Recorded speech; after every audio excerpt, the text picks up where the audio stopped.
तो target with PS Parihar channel में आपका स्वागत है। सुबह इस वीडियो में ऐसी सूचनाएं होती हैं जो विभिन्न समाचार पत्रों पर छाई हुई होती हैं और विद्यार्थियों के लिए आवश्यक होती हैं। तो आइए शुरू करते हैं और देख लेते हैं कि आज के समाचार पत्रों में विद्यार्थी जीवन से संबंधित कौन कौन सी सूचनाएं हैं।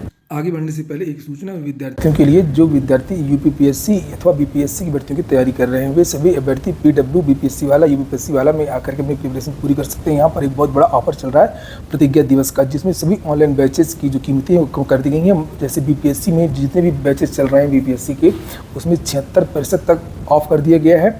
और यूपीपीएससी के जो बैचेस हैं पीसीएस आरओ यारो वगैरह के, उसकी जो कीमतें हैं वो 80% तक कम कर दी गई हैं। और ये वो लिमिटेड है, केवल कुछ समय के लिए, जिसे आप लोग यहाँ पर देख सकते हैं। ये देखिए यहाँ पर कौन कौन से बैच चलते हैं। अगर हम लोग बात करें तो 17वीं बीपीएससी के लिए यहाँ पर यूनिटी इंटीग्रेटेड बैच चल रहा है, प्रीलिम्स मेंस और एसए का। यहाँ पर देख सकते हैं कीमत कर दी गई है 7,999 की जगह 2,999 रुपये। इसी तरीके से यहाँ पर एक हिंदी माध्यम के विद्यार्थियों के लिए यशस्वी बैच चल रहा है। केवल प्रीलिम्स की अगर आप तैयारी करना चाहते हैं तो यहाँ पर आक्रोश के नाम से बैच है, जिसकी फीस तो मात्र 1,499 रुपये ही है। इन सभी बैचेज में जो मैं अभी आगे भी बताने वाला हूँ, परचेज करते समय अगर आप एक कोड लगा देंगे PSP 500 तो आप लोगों को 500 रुपये की और एक्स्ट्रा छूट मिल जाएगी। हिंदी माध्यम के विद्यार्थियों के लिए जो प्रीलिम्स का बैच है वो ऊर्जा के नाम से है। इसी प्रकार से यूपीपीएससी के जो बैचेज हैं आप देख सकते हैं संयुक्त 2.0, मैंने पहले भी आप लोगों को बताया था। पीसीएस प्री और आरओ प्री का जो पढ़ाई वो एक साथ करवाई जाएगी, उसकी फीस मात्र 1,499 रुपये रखी गई है। और इसी तरीके से यहाँ पर प्रीलिम्स और मेंस के लिए पीसीएस के लिए यूपीपीएससी के लिए बैच चल रहा है, उसका नाम है सेक्शन 2.0। हिंदी और इंग्लिश दोनों विद्यार्थियों के लिए ये बैच है। और मैं आपको बता दूं कि यहाँ पर वो सारी चीज़ें आपको मिलेंगी जो प्रिपरेशन करने के लिए आवश्यक होती हैं। Live classes, recorded videos, PYQ analysis, doubt clearing session, current affair, foundation batch है यहाँ पर प्रथम के नाम से हिंदी माध्यम के विद्यार्थियों के लिए। और अगर प्रीलिम्स और मेंस दोनों की तैयारी करनी है तो उसके लिए एक इंटीग्रेटेड बैच है यूनिटी के नाम से। ये सभी बैच की जानकारी और जो पढ़ाई है वो पीडब्ल्यू के एप्लीकेशन पर मिलेगी। पीडब्ल्यू यूपीएससी वाला बीपीएससी वाला एप्लीकेशन की जो लिंक है वो मैंने डिस्क्रिप्शन बॉक्स में उपलब्ध करा दी है। चलिए शुरू करते हैं। बात करते हैं सबसे पहले यूपीएससी की। यूपीएससी विज्ञापन तो निकाल ही रहा है, बस परीक्षा का कैलेंडर जारी कर दे। और यहाँ पर लिखा है कि जुलाई में 13,000 से ज़्यादा पदों पर भर्ती के लिए जारी होगा विज्ञापन। 15 दिन में विभिन्न विभागों के समूह के 180 से अधिक अध्याचन यूपीएससी को मिले हैं। कौन कौन सी भर्तियां आएंगी इसके बारे में भी यहाँ पर नीचे जानकारी दी गई है। प्रमुख भर्तियों के यहाँ पर नाम लिखे हैं कि एएनएम के 4800 पदों पर विज्ञापन जारी हो रहा है, लेखपाल के 4700 पदों पर विज्ञापन जारी हो रहा है, कनिष्ठ सहायक के 1100 पदों पर विज्ञापन जारी हो रहा है। लिखा प्रदेश में युवाओं को अगले महीने रोजगार के काफी अवसर मिलेंगे। लिखा है पिछले दिनों मुख्यमंत्री योगी आदित्यनाथ के खाली पदों पर भर्ती की प्रक्रिया में गति लाने के निर्देश के बाद विभागों में तेजी आई है।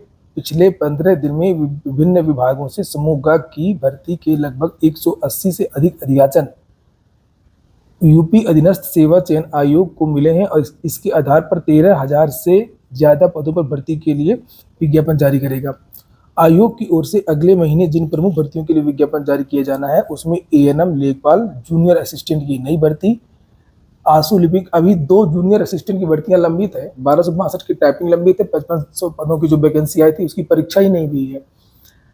नीचे लिखा है कि जेई भर्ती भी एक नई आने वाली है।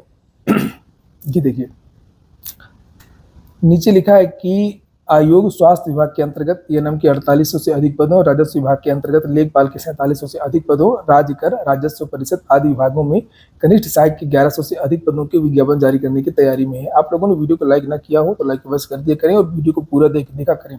सारी की सारी जो सूचना है वो महत्वपूर्ण होती हैं। और जो नए छात्र हों तो चैनल को सब्सक्राइब भी कर दिया करें। ये देखिए नीचे लिखा है इसी तरह आवास विकास व अन्य विभागों में जेई इलेक्ट्रिकल व मैकेनिकल के 500 से अधिक पदों पर उद्योग व उद्यम प्रोत्साहन आदि की 300 पदों पर भर्ती की प्रक्रिया शुरू करने की तैयारी है। ये देखिए आगे लिखा है कि आयोग के अनुसार 10 जून से 25 जून के बीच विभागों ने 180 अलग अलग भर्तियों के लिए अध्याचन भेजा है। 180 भर्तियों का अध्याचन देखिए, यह लगभग 3300 से अधिक पदों के हैं। वहीं कुछ अन्य अध्याचन पर पहले से प्रक्रिया चल रही है, यह भी जल्द फाइनल हो जाएंगे। आयोग के सचिव अवनीश सक्सेना ने कहा कि विभागों के अध्याचन का परीक्षण कर आवश्यक कार्रवाई की जा रही है। अध्याचन में अगर कोई कमी है तो उसे ठीक करने के लिए वापस किया जा रहा है। कई प्रमुख भर्तियों के लिए विज्ञापन लगभग अंतिम चरण में है, जुलाई में हम इनको जारी कर देंगे। जैसे जैसे विभागों से आवेदन मिल रहे हैं हम उनकी प्रक्रिया पूरी कर आगे बढ़ा रहे हैं। विज्ञापन की प्रक्रिया भर्ती की नहीं, भर्ती यहाँ तो उनकी सारी लंबित है। इसी भर्ती के किसी भी भर्ती जो पुरानी भर्तियां हैं लगभग 20-22 भर्तियों की तो परीक्षा नहीं करवाई है, 32 भर्तियां फंसी पड़ी हैं यूपी ट्रिपल एससी में। बस विज्ञापन जारी किए जा रहे हैं, वाह वाही लूट रहे हैं और इस तरीके से बोल देते हैं कि हमारे पास 50,000 55,000 पदों की जो भर्तियां हैं वो प्रक्रियाधीन है। सबसे बड़ी समस्या तो पुरानी भर्तियों को कंप्लीट कराने को लेकर की है, जो कोर्ट में दम तोड़ रही हैं और परीक्षा एजेंसी की कमी से दम तोड़ रही हैं।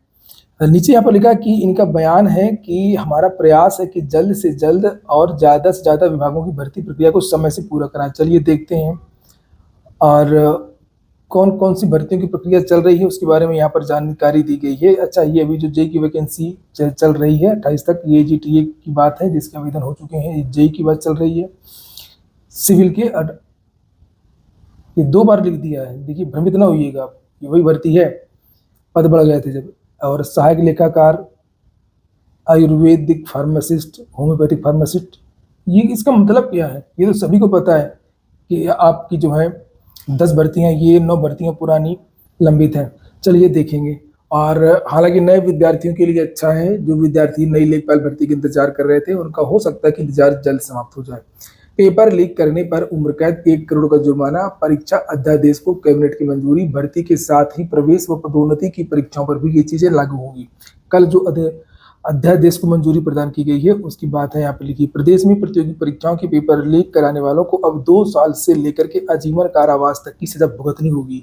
1 करोड़ रुपए का जुर्माना भी लगेगा। इससे संबंधित उत्तर प्रदेश सार्वजनिक परीक्षा अध्यादेश 2024 के प्रारूप को मंगलवार को मुख्यमंत्री योगी आदित्यनाथ की कैबिनेट में हुई बैठक में मंजूरी प्रदान कर दी गई। अभी विधानसभा का सत्र न होने के कारण बिल के स्थान पर अध्यादेश के प्रारूप का प्रस्ताव पेश किया गया है। अब राज्यपाल की सहमति के बाद गृह विभाग इसकी अधिसूचना जारी करेगा। नीचे लिखा है कि कौन कौन लोग इस दायरे में आएंगे। वित्त मंत्री सुरेश खन्ना ने बताया कि अध्यादेश के तहत लोक सेवा आयोग, उत्तर प्रदेश अधीनस्थ सेवा चयन बोर्ड, यूपी बोर्ड, विश्वविद्यालय प्राधिकरण व निकाय व उनके द्वारा नामित संस्था को शामिल किया गया है। ये विभिन्न भर्ती परीक्षाओं, नियमितीकरण या पदोन्नति करने वाली परीक्षाएं, डिग्री, डिप्लोमा प्रमाण पत्रों, शैक्षिक प्रमाण पत्रों के लिए होने वाली परीक्षाओं पर भी लागू होगा। इसके दायरे में प्रश्न पत्र बंटना, फर्जी सेवा योजन की वेबसाइट बनाना, बहुत आजकल ये वेबसाइट बहुत ज्यादा बन रही थी। नीचे यहाँ पर यह भी लिखा है कि गिरोह से ही की जाएगी नुकसान की भरपाई। परीक्षा प्रभावित होने पर परीक्षा में आने वाले वित्तीय भार का साल भर गिरोह से वसूला जाएगा। परीक्षा में गड़बड़ी करने वाली संस्था, सेवा प्रदाताओं को हमेशा के लिए ब्लैक लिस्ट कर दिया जाएगा। उनकी संपत्ति भी कुर्क होगी। पेपर लीक से संबंधित सभी अपराध संज्ञेय माने जाएंगे, गैर जमानती होंगे एवं सत्र न्यायालय द्वारा विचारणीय व असमनीय जुर्माना माफ न हो बनाए गए हैं। जमानत के संबंध में कठोर प्रावधान किए गए हैं। लिखा है कि जो केंद्रीय कानून है, केंद्र का जो कानून लागू हुआ है लोक परीक्षा कानून, उसमें 10 साल की सजा है और उत्तर प्रदेश सरकार ने आजीवन कारावास रखा है पेपर लीक में। ये देखिए, अगली जो सूचना है वो यूपीपीएससी की है। यूपीपीएससी की परीक्षाओं में अब अंकों से नहीं हो सकेगी छेड़छाड़। जो मैंने कल एक विज्ञप्ति दिखाई थी कि अब ओएमआर सीट की 3 प्रतियां मिलेंगी एग्जाम हॉल में। 1 प्रति लोक सेवा आयोग ले लेगा मूल्यांकन के लिए, 1 प्रति लोक सेवा आयोग ले लेगा। जो हरे रंग की होगी वो संरक्षित रखी जाएगी और विद्यार्थियों को तीसरी प्रति दे दी जाएगी अपने पास रखने के लिए, वो नीले रंग की होगी। चूंकि लोक सेवा आयोग में ऐसे आरोप होते रहे कि लोक सेवा आयोग में अंदर से काम होता है, यहाँ पर लिखा भी है कि पीसीएस प्री 2015, लोअर सबऑर्डिनेट 2013 जैसी कुछ परीक्षाओं में ऐसे आरोप लगे थे और विद्यार्थी जो है खाली कॉपी छोड़ दिया करते थे।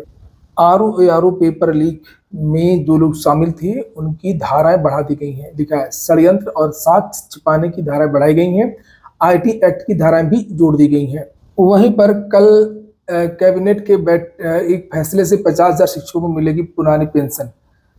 और यहाँ पर लिखा है कि यूपी कैबिनेट में 28 मार्च 2005 के पूर्व विज्ञापित और बाद में नियुक्त कार्मिकों को पुरानी पेंशन योजना का विकल्प देने के फैसले से 50,000 से अधिक शिक्षकों को लाभ होगा।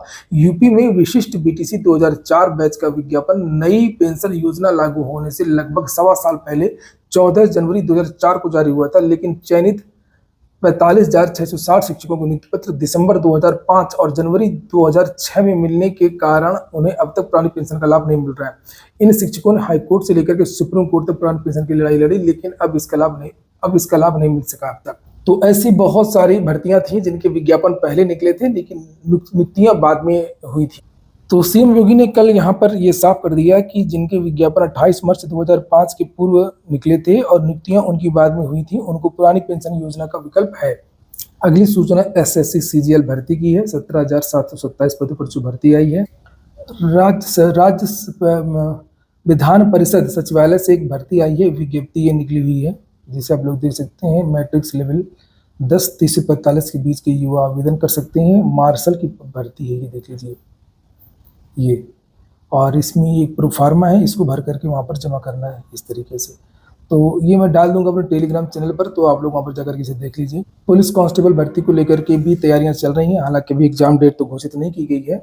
लिखा है कि पुलिस भर्ती परीक्षा के लिए 27 जून तक केंद्रों की सूची भेजें। डीएम मुख्य सचिव दुर्गा शंकर मिश्र ने सभी जिलों के डीएम को निर्देश दिया है कि पुलिस भर्ती परीक्षा के लिए केंद्रों का चयन कर सूची 27 जून तक बोर्ड को उपलब्ध करा दे। उन्होंने कहा कि डीएम की अध्यक्षता में गठित समिति परीक्षा केंद्रों के चयन हेतु पूर्ण उत्तरदायी होगी। मुख्य सचिव मंगलवार को वीडियो कॉन्फ्रेंसिंग के माध्यम से सभी मंडलायुक्तों, डीएम एवं वरिष्ठ पुलिस अधिकारियों को संबोधित कर रहे थे। ये भी कहा कि इस बार सेंटर्स का चयन 2 श्रेणी में किया जाना है। श्रेणी ए में राजकीय माध्यमिक विद्यालय, राजकीय डिग्री कॉलेज, केंद्रीय विश्वविद्यालय, पॉलिटेक्निक, राजकीय इंजीनियरिंग कॉलेज, राजकीय मेडिकल कॉलेज को शामिल किया गया है। और बी में जो ख्याति प्राप्त सुविधा संपन्न वित्त पोषित शैक्षिक संस्थाएं हैं उनको शामिल किया गया है। एडेड जो काली सूची में ना हो, संदिग्ध और विवादित ना हो। परीक्षा केंद्र नगरीय क्षेत्र में हो और आवश्यकता पड़ने पर केंद्र का चयन नगरीय क्षेत्र के 10 किलोमीटर के व्यास में मुख्य मार्ग पर किया जाए। प्रश्न पत्रों के लिए ट्रेजरी में अलग कक्ष की व्यवस्था की जाए। मुख्य सचिव ने इस दौरान एग्री स्टैक फार्म रजिस्ट्री, बाढ़ से बचाव की तैयारी और चीजों की चर्चा की। विद्युत निरीक्षक के पद पर अब जो पॉलिटेक्निक के छात्र हैं या डिप्लोमा के छात्र हैं वो भी अब आवेदन कर सकेंगे। अभी तक इसमें केवल बीटेक के विद्यार्थी ही आवेदन कर पाते थे। यहाँ पर लिखा है कि प्रदेश में विद्युत सुरक्षा निदेशालय के तहत कार्यरत विद्युत निरीक्षक अब डिप्लोमाधारी भी नियुक्त हो सकेंगे। अभी तक सिर्फ स्नातक डिग्रीधारी ही इस पद के योग्य माने जाते थे। मंगलवार को इस आशय के प्रस्ताव को कैबिनेट की मंजूरी दे दी गई। केंद्र सरकार की ओर से सुरक्षा संबंधी अधिनियम में बदलाव किया गया और इसके तहत उत्तर प्रदेश मुख्य विद्युत निरीक्षक और विद्युत निरीक्षकों की अर्हताएं, शक्तियां और कृत्य शामिल 2024 बनाई गई। इसे मंगलवार को कैबिनेट में रख दिया गया और जिसे मंजूरी प्रदान कर दी गई है।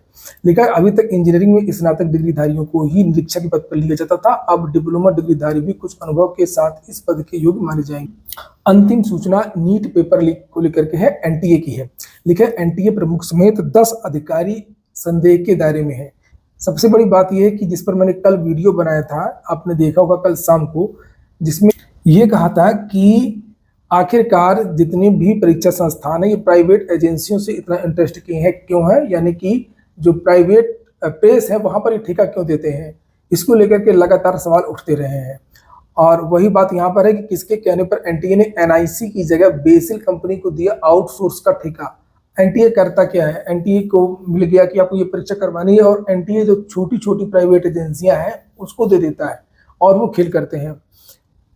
और यहाँ पर लिखा है कि मेडिकल में दाखिले के लिए आयोजित राष्ट्रीय पात्रता सह प्रवेश परीक्षा स्नातक नीट यूजी में अनियमितता के मामले में राष्ट्रीय परीक्षा एजेंसी एनटीए और उसके प्रमुख प्रदीप कुमार जोशी समेत 10 अधिकारी भी संदेह के दायरे में आ गए हैं। मामले को हाथ में लेने के बाद केंद्रीय जांच ब्यूरो परीक्षा प्रक्रिया से जुड़ी विभिन्न आउटसोर्सिंग कंपनियों के अधिकारियों की भूमिका की भी पड़ताल कर रही है। सूत्रों के अनुसार सीबीआई के रडार पर जोशी के अलावा मुख्य तकनीकी अधिकारी अमरनाथ मिश्र और वरिष्ठ परीक्षा निदेशक साधना पराशर भी हैं।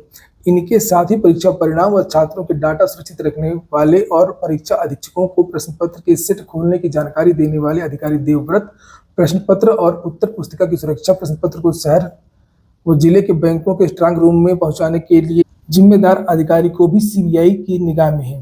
तो अभी तो ठीक है, अभी नया नया है, सीबीआई का थोड़ा सा भौकाल बनाएगी और ये तो आगे पता चलेगा। इसी तरीके से लोक सेवा आयोग में भी सीबीआई ने कैंप डाला था, बड़ा माहौल बनाया था, एकदम से लग रहा था सब जाएंगे जेल, लेकिन कुछ नहीं हुआ। और यहाँ पर एक चीज है कि अगले सप्ताह घोषित होगी नीट पीजी की परीक्षा तिथि। जो नीट पीजी की परीक्षा स्थगित की गई है। आज की वीडियो में इतना ही। पूरा वीडियो सुनने के लिए बहुत बहुत धन्यवाद।